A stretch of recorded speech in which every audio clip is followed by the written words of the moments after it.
Hi, so there's a report that was published by the BBC less than a week ago indicating quite interesting facts about what's happening around the world. But let me tell you that this report actually was focused on the UK, which indicates that in the next 5 years, 1 out of 6 young people will not be in education or in any job. And the reason is that the health, education, and welfare systems have failed. And the report, led by a former minister, said that actually the numbers triple in other parts of the world. Because we know right here in Ghana, we have about 14% unemployment rate, and the number of young people are still looking for jobs. So just want to get a thought of young people, quote unquote, here.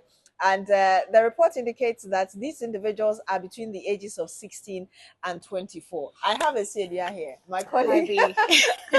Hi, Cedia. So really, the circumstances perhaps under which they did this report may be different, but what do you think? This is a present conversation, and I think that it's beyond whether jobs will exist or not.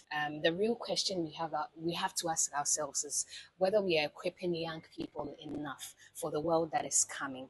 And in recent times, AI is taking over increasingly. Our institutions better do a good job to move from the theoretical aspect of it so that we move to practicality. Because when you go onto the job market, there are so many things that you are not even thought back in the classroom. So you think that the systems are not fit for purpose, even right here, like we've seen in the report? Yeah, you can see that. I mean, like I said, the world is evolving and things are changing, and this has been there from time immemorial. It's not everyone that will complete school and have jobs to do. That is why we need to equip our young people. Our older folks probably may not have known about it, but we know, and we are young now.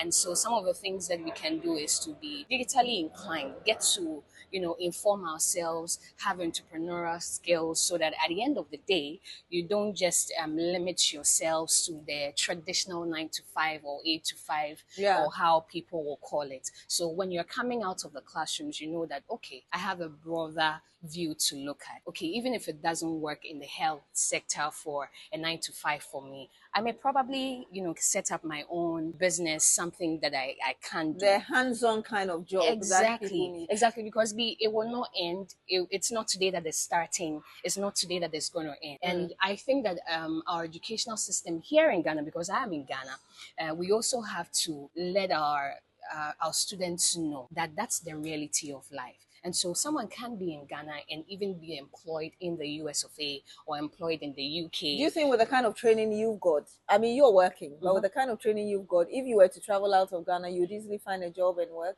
It will not be easy because, trust me, even those there are finding the system difficult. I hear a lot of Africans say that, you know what, those in the very natives there don't like to work, so we get the jobs and all of that. But trust me, even for those that are working actively, it's not easy for them.